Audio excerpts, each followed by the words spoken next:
Hey everyone, Bernard here on behalf of MovieGameNostalgia.com. I'm just going to look at a little movie that's come sort of a straight to DVD feel to it, but obviously it's a new Netflix offering called The Wrong Missy, which is from the Adam Sandler group, isn't it? The Happy Madison stuff. So one of my favourites, Adam Sandler. So it's always worth a watch of these comedies just to try and, certainly this time, isn't it? Just try and cheer us up, see if there's anything to really enjoy and give us a good laugh. So we're going to have a look at The Wrong Missy today. Please, if you're new to the channel, push the old subscribe button. That'd be great. Push the bell notifications and make sure your notifications are set to public. So you get to know when these little review specials are coming out, TV dramas, information, vlogs, etc., and what's out to buy, all this sort of thing on my little MovieGameNostalgia.com channel. So, The Wrong Missy, Netflix, 90 minutes, a comedy romance. So we're talking a bog standard romantic comedy, which Adam Sandler's done one or two pretty good ones over the years, hasn't he? It's directed by Tyler Spindle. And obviously David Spade stars, Lauren Lupkus, and Rob Schneider even makes a little guest appearance, but only for about 3 or 4 minutes in the film. So it's always nice to see Rob Schneider. I've not seen that gentleman for a while. And it's about a guy called Tim, who invites the woman of his dreams, or he thinks she's the woman of his dreams, on a work retreat to Hawaii. We don't get to see loads of Hawaii. It is there, and we see bits and bobs of it. But sadly, he texts the wrong girl. So he texts this girl he met on a blind date, which was a bit of a disaster. So obviously he texts her by mistake, and she's the one who turns up on the plane with him, which sort of sets it up for an interesting 90 minutes, isn't it? Not the credits off, probably about 80 minutes. Any good outside of what I've seen? Well, Rotten Tomatoes, it's only got a 31% positive approval rating, which is pretty naff even for Rotten Tomatoes. That's based on 26 critics. And it's only got an average overall review rating of 3.55 out of 10. And one of the comments made was, it's a lazy comedy. Is it justified? Well, a bit more on that in a moment. The Metascore, the Metacritic's rate, so the critics rating on through IMDB, Internet Movie Database, the Metascore rating is just a paltry 3.5 out of 10, which isn't very good either, based on 12 reviews. But there is a lot of love from for Lauren Lapkus out there, Lapkus, however you pronounce that, my apologies.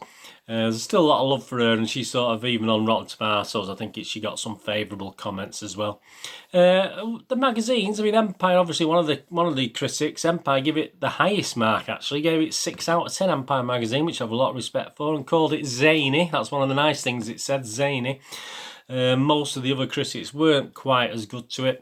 The LA Times only give it 5 out of 10 and called it a lightweight throwaway movie. Yeah, I can see the elements of that. And Movie Nation only give it a poor. That's Roger Moore from the Movie Nation, not the Roger Moore, but we do quote his scores in the past from Movie Nation. Only give it 2.5 out of 10.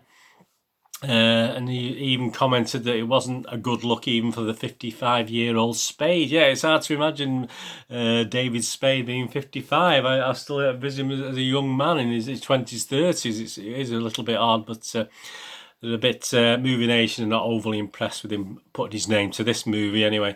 Internet Movie Database, overall, the Joe Public rating, that's you and me, that's just the general public who've watched this, have given it 5.8 out of 10, which is just below a watchable rating, so not great.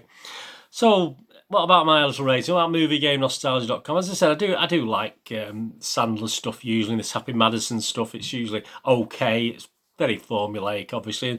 We do have a very, very formulaic romantic comedy here. And yes, Lauren Lapkus does a great job. I've not seen much of her. I have seen her before, but I mean, she obviously plays a really good role, and she does have a sensitive side in this film, but obviously you just see the zany side, which is obviously what Empire said, wasn't it? And she sort of rescues the film a little bit, but it does take quite a bit of rescuing because it digs itself into quite a big hole. Spade is okay, just no real animation in Spade. He's, obviously as a character, he's a bit laid back and a bit boring, to be honest with you. And he does well to obviously get through and get Lauren as a girlfriend, obviously in the film sort of thing, because he's a little bit down. He's not the most enthusiastic guy, and it does have a definite we've seen it all before feel to it. And there's a lot of crude humour that doesn't sort of work. I mean, it probably may have worked 15 years ago, 20 years ago, but yeah, I mean, we've seen it all before. And there's one or two little things that are okay, but it's not really going to really have you on your back with your legs up in the air, laughing your head off at it. So yeah, it does definitely have a little bit of a lazy feel to it, a lazy comedy. Obviously, if I'd gone to the cinema to watch this, would have felt a little bit shortchanged, to be honest with you, because it just quite wasn't good enough. And I did sort of mull over. You know, it's the sort of film I watched, and I was sort of on my phone doing other things, doing a little bit of work as well while I watched it. Actually, it's one of those films you could watch and listen to it and not miss too much, because it's not that confusing. It's very simple.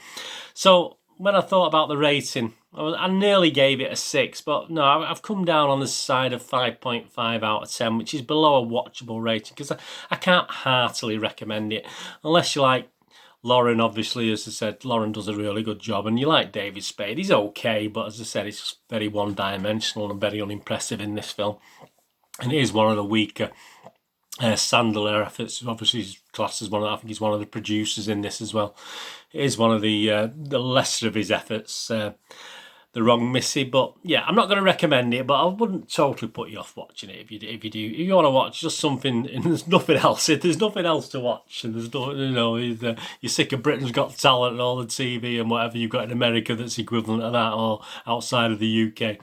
Yeah, if there's nothing else to watch, it's okay. As I said, the ending's fine. The ending's as you'd expect from a romantic comedy. It's just so, it follows all the rules of a romantic comedy, all the, where the typical thing near the end, but obviously you just know it, don't you? A story where they look as though they're in love, then something happens to put one against the other, a mistake, something overheard or something seen that wasn't meant to be seen, and then they have to get back together again at the end. It is that sort of formulaic romantic comedy, unfortunately. It doesn't offer anything to what we've go back and watch 40 Dates or something like that if you want to watch, or any other. There's a number of other romantic comedies, but if you want to be entertained rather than watch this. But as I said, if you must, and you paid for your Netflix, if you paid for your Netflix, then yeah, just stick it on, but just have it on in the background and enjoy Lauren's performance.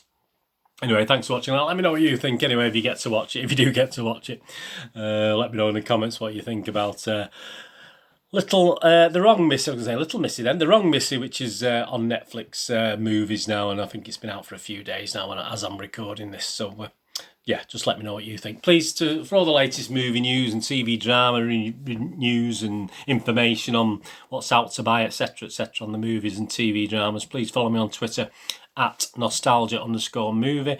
Obviously, if you follow my little football, if you're into football and my club Manchester City, I do a lot of that on at Charles Deneen, DINNN, but both accounts are linked together, and I do follow everyone back. So if you follow me on either of those, I'll make sure I follow you back as well. And please, I'm on Facebook at BoardGameGeek with links to MovieGameNostalgia.com, my little website for old rare DVDs, movie posters from the 1990s and 2000s, and sort of retro board games, some of the older board games, Waddington's MB games, but some new ones, the odd new one as well. So please, if you'd have to gift ideas or want to buy something, a lot of people spend a lot of time online at the moment, aren't they? Please, if you can have a look at MovieGameNostalgia.com, a little thumbs up from me to you. Thank you very much. Anyway, hope you enjoyed that. What are you going to do with the rest of the day? Have a great one. Look after yourselves, look after your friends, look after your family. More importantly, let's all look after each other. And hopefully you'll join me all again for something similar very, very soon. This is Bird saying bye for now. Thanks for watching.